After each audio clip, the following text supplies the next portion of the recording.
You don't always need a speech to make an impact. Sometimes the most powerful statement you can make is no statement at all. With an avoidant person, this silence is not absence, it's presence. It's the moment you stop chasing, the moment you stop over-explaining, the moment you let the space speak for you. At first, they might feel relief. They'll think, finally, no pressure, but beneath that relief, something starts to shift. The quiet you leave behind begins to echo. They feel the absence of your check-ins, the lack of your voice, the missing warmth they once thought they could take for granted. Your silence becomes a mirror. It reflects their behavior back to them, without you having to point it out, and that's when it pierces their armor. Avoidants are used to control over closeness, over pace, over emotional exposure.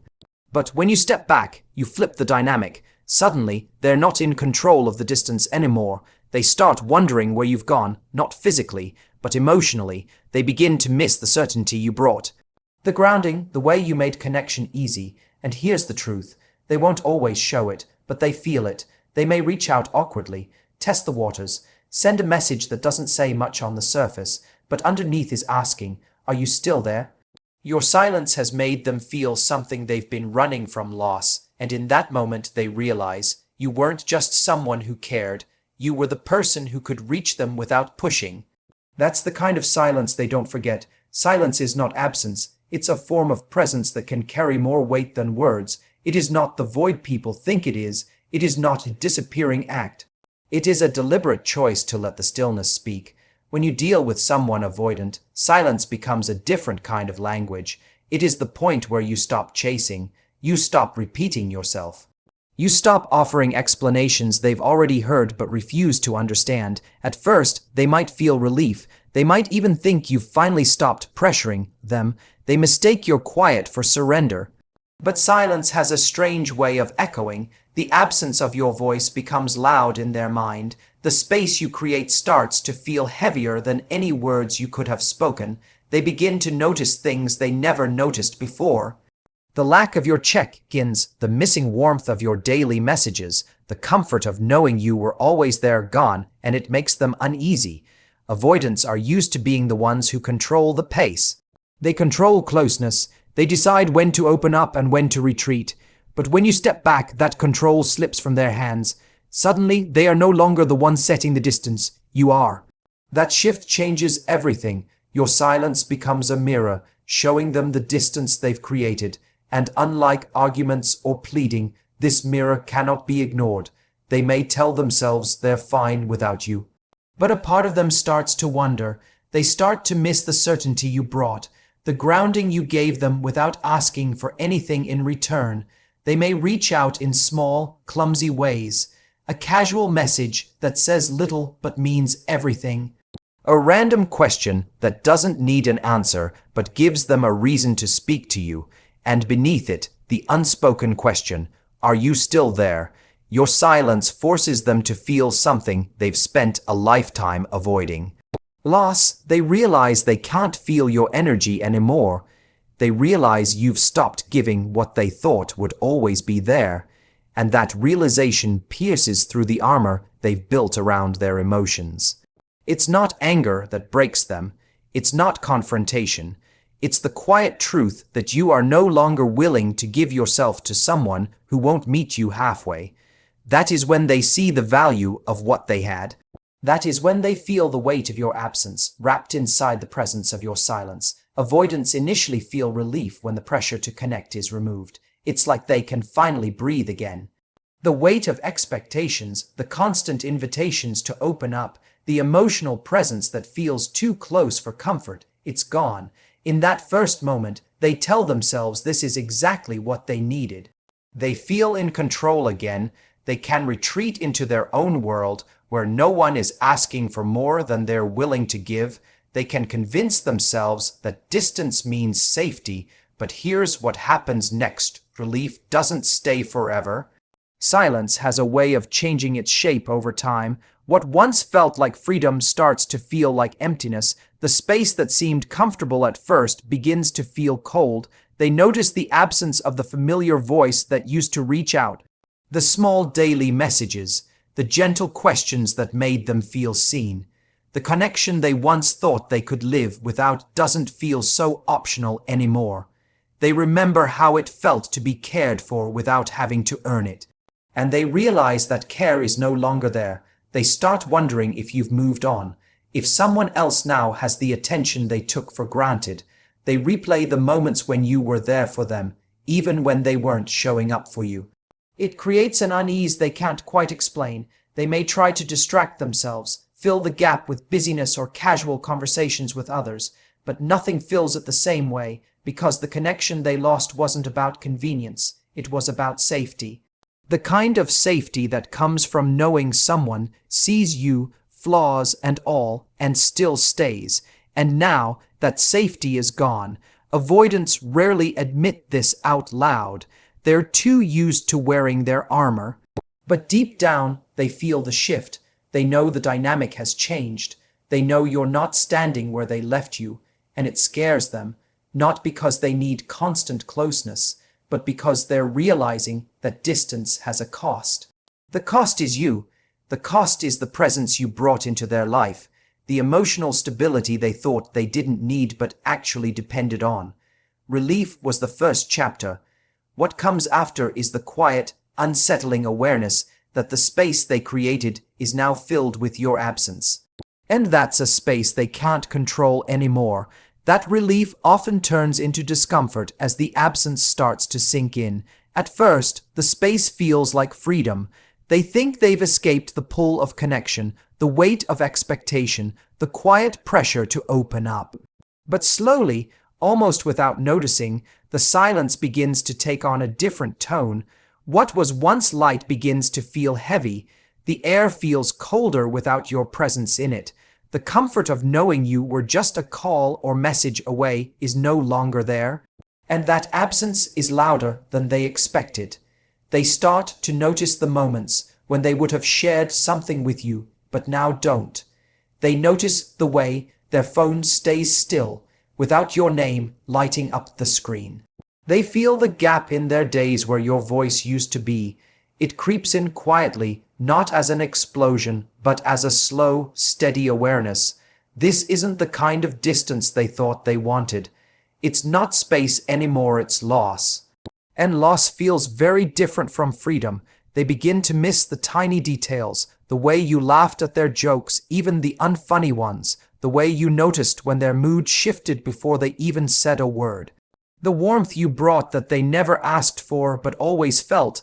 Now that warmth is gone and they feel the chill. They may not admit it, but the absence starts to live in their mind. It shows up in the middle of the night when things are quiet and distractions fade. It shows up when something reminds them of you, and they have no one to share it with. It shows up in the moments they feel unseen by the world and realize you were the one who used to see them. The discomfort grows because it's not about needing anyone. It's about missing you asterisk. You specifically, the person who once made connection feel safe without forcing it, and now they have to face the truth that they didn't lose just any connection. They lost one that mattered. This is when the silence stops feeling like a choice and starts feeling like a consequence. A consequence of their distance, a consequence of their walls, and the most unsettling part is knowing they can't undo it with the same ease they created it, because now you're not waiting in the same place.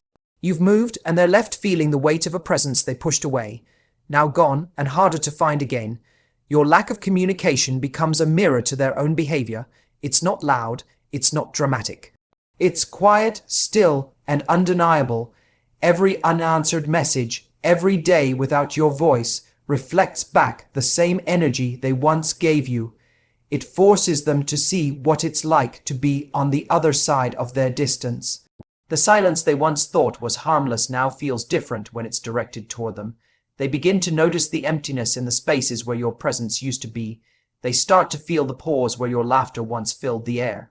It's in the missed check-ins, the mornings that no longer begin with a good morning text, the nights that end without your voice to soften them.